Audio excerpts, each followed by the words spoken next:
Bonjour à toutes et à tous et bienvenue sur la chaîne Ingénieur IA. Je suis Zachary Souga et sur cette chaîne en fait on parle de l'intelligence artificielle et en fait je vous montre mon parcours en fait comment je m'y prends pour devenir ingénieur en IA.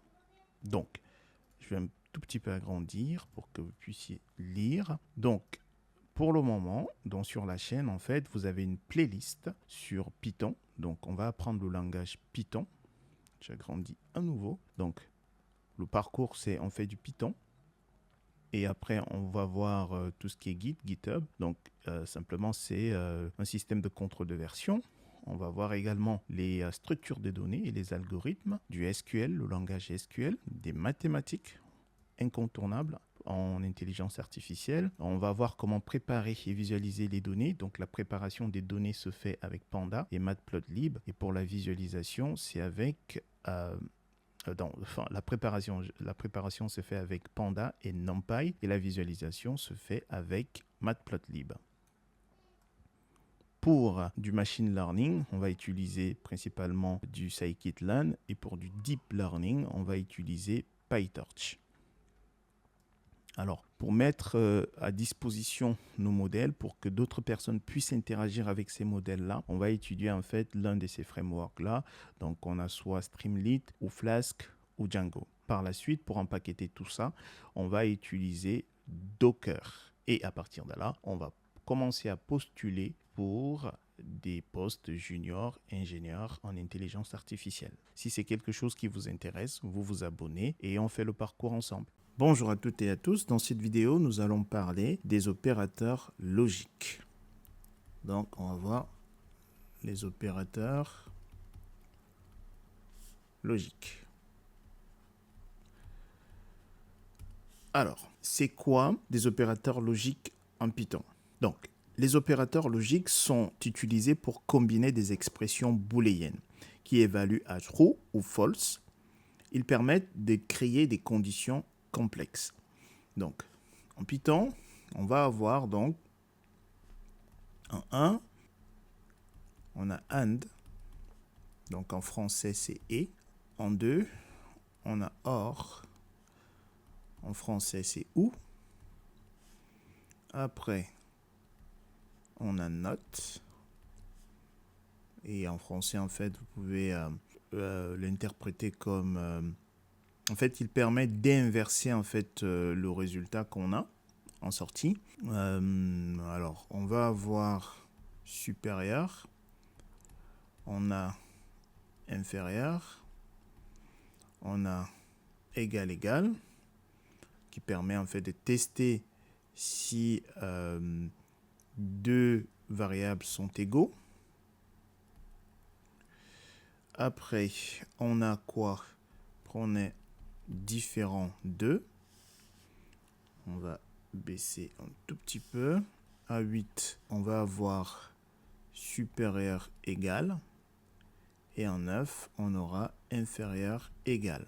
Petit aparté ici. Ici, en fait, si vous faites ceci, égal, supérieur, ça, c'est pas bon. C'est toujours supérieur, égal. Idem, si vous faites égal, inférieur, ça, c'est pas bon. Vous devez toujours avoir le égal vient après. C'est hyper important. Donc, je répète, si vous faites ceci, égal, supérieur, non, vous aurez un message d'erreur. Pareil, vous faites égal, inférieur, message d'erreur. Ok, donc on va effacer. Alors, voyons voir comment ça fonctionne. On va tracer donc une ligne ici. Hop. Et ok. Donc, on va commencer avec le AND. Si on fait print, déjà avant de le faire, il faut déclarer nos variables. Alors, on va avoir une variable A, 2, une variable B, 3. Très bien. Donc, on va commencer donc avec le AND, l'opérateur logique AND. Donc, on va dire print A supérieur à 2 and B égale à 3. Donc, qu'est-ce qui va se passer? Donc, on va évaluer ceci. Est-ce que A est supérieur à 2? False. Non. Est-ce que B égale à 3? True. Donc, en sortie, ici, on aura false. Pourquoi? Parce qu'avec l'opérateur logique AND, il faut que les deux expressions, donc cette expression et celle-ci, soient les deux évaluées à true. Dans ce cadre-là, en sortie, on aura true. Si l'une des expressions est évaluée à false, on aura false en sortie. OK. En 2, on va voir le OR.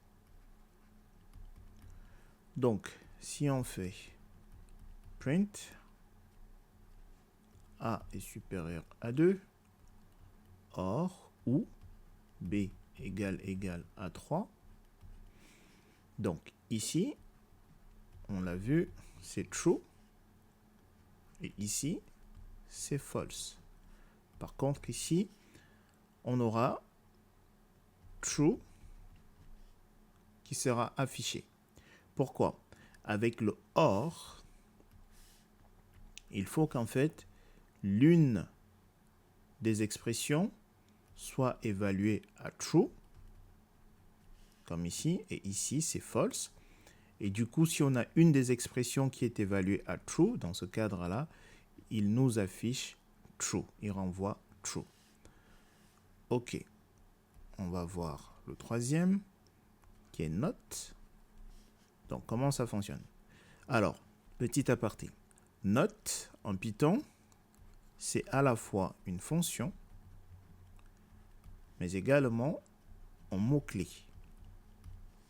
OK. Ce qui veut dire qu'en fait, on ne peut pas avoir une variable qui s'appelle not. OK. Donc, comment ça fonctionne? Si on fait print et on dit not B égale à 3, ceci nous renvoie true, mais on va inverser ce résultat-là par le biais de cette fonction-là. Donc, en sortie du coup, on aura false. Je répète, B égale à 3, c'est true, parce que B vaut 3. Mais le not inverse le résultat, et du coup, il le passe à false. Voilà comment il fonctionne. OK. Après, on va voir le 4 qui est supérieur. Si on fait print, A est supérieur à B. Est-ce que c'est le cas? Ben non. Ici, c'est false. OK. On va se mettre là. Je rappelle juste les variables. A, c'est 2. B, c'est 3. Donc, en 5, si on fait print de A inférieur à B, c'est le cas. Donc ici, c'est true. En 6, si on fait print de A égale à B, c'est pas le cas. A, c'est 2, B, c'est 3. Donc A ne vaut pas 3. Donc ici, c'est false. Alors, ici, on va faire petit aparté. Pourquoi, en fait, on fait égal pour tester, en fait, si nos deux variables sont égaux? Simplement parce que si je venais, par exemple, à faire ceci, print 4 égale à 4, ceci nous renvoie true. OK. Par contre, si je fais print de 4 égale à 4, on aura un message d'erreur. Pourquoi? Parce que si vous vous souvenez, en fait, lorsqu'on a vu nos variables, je vous ai dit qu'en fait, on ne peut pas déclarer une variable dont le nom commence par un chiffre. Par exemple, 2 nombres.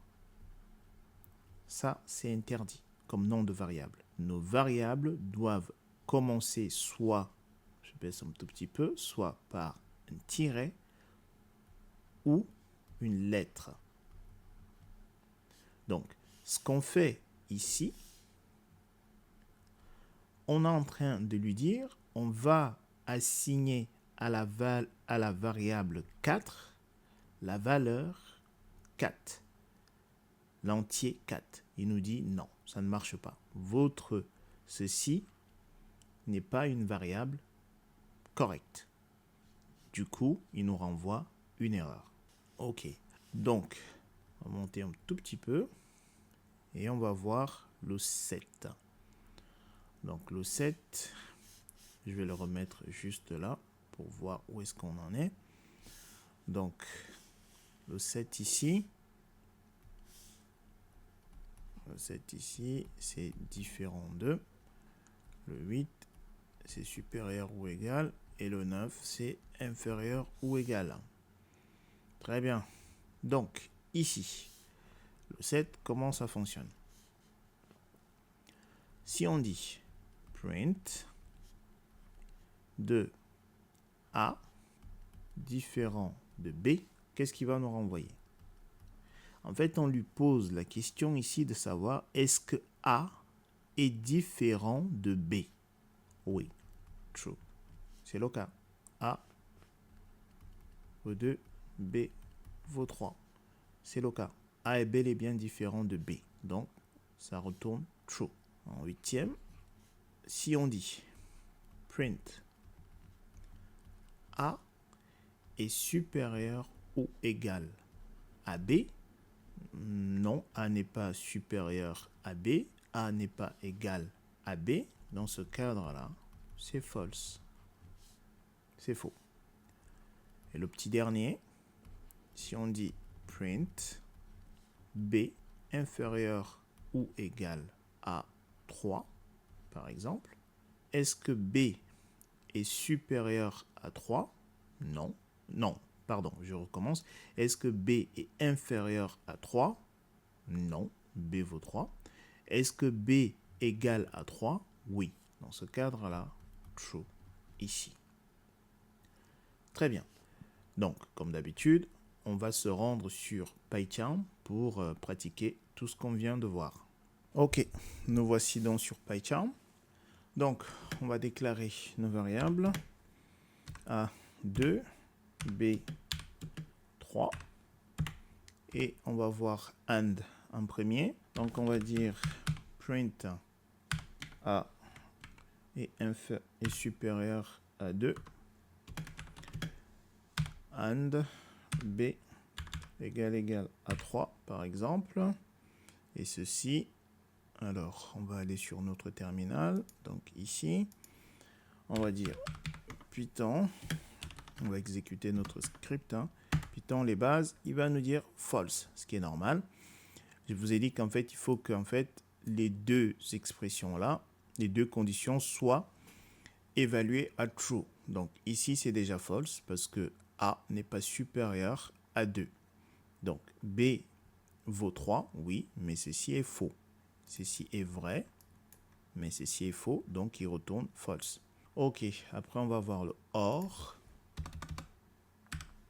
OR, en fait, il faut que une des conditions soit vraie. Donc, est-ce que A est supérieur à 2? Non. B vaut 3? Oui. Donc, ceci, c'est true. Donc, il faut qu'une des conditions soit vraie. Dans ce cadre-là, il retourne true. On exécute. On a bel et bien true en sortie. Après, on a not. Donc, je vous ai dit que not, en fait, c'est une fonction. Donc, note, si on dit B égale à 3, en fait, B égale à 3, c'est vrai, mais le note va inverser en fait le résultat. Donc forcément, on aura false. Voilà, il nous affiche false. Alors que B vaut bel et bien 3. Mais le note inverse le résultat. Après, on va voir supérieur A est supérieur à B. Est-ce que c'est le cas? Non. Donc false. Voilà. Donc, après inférieur, est-ce que A est inférieur à B? Oui, c'est le cas. Donc, si on exécute, il nous renvoie true. OK. Après, on a vu égal, égal. Est-ce que A égale à B? Non. Donc, false. Par contre, qu'est-ce qu'on a dit?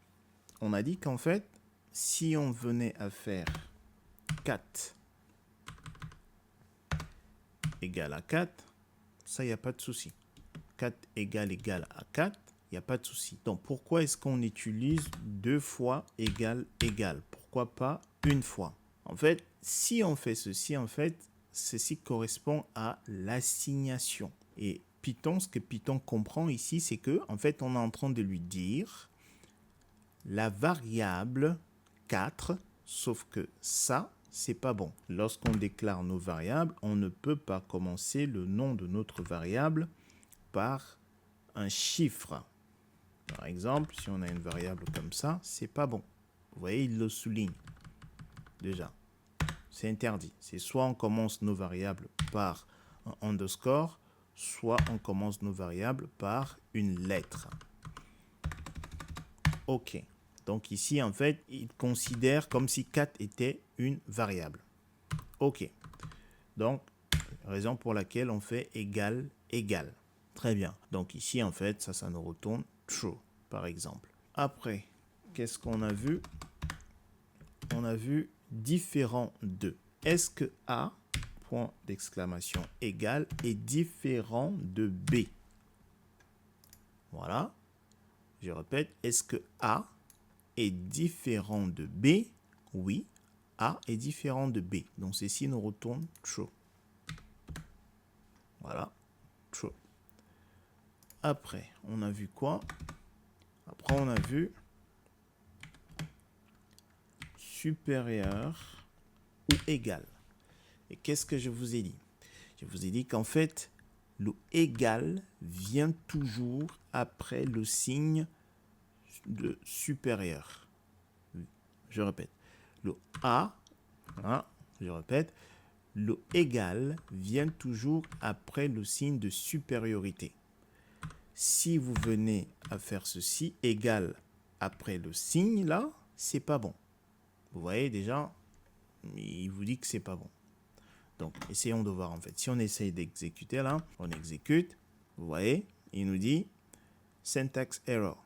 Il ne reconnaît pas ça. Voilà, invalid syntax. Ça, c'est pas correct. C'est toujours d'abord le signe de supériorité, ensuite égal. Ça, par contre, il reconnaît. Donc, est-ce que A est supérieur à B? Non. Est-ce que A égale à B? Non. Bah, du coup, il retourne false. Voilà. C'est pareil, hein? Si on veut faire inférieur ou égal, le égal vient après. Pareil, si vous faites d'abord égal après le signe inférieur, ça ne marche pas. OK. Donc, est-ce que B, pardon, je recommence, est-ce que A est inférieur à B? Oui. Est-ce que A égale à B? Non. Mais le fait que A est inférieur à B fait qu'en sorte, on retourne true. Voilà, true ici. OK. Voilà ce que je voulais partager avec vous dans cette vidéo. Et n'oubliez pas, pratiquez, pratiquez, pratiquez. Si quelque chose n'est pas clair, posez-moi des questions dans la section commentaires. Peace. Portez-vous bien.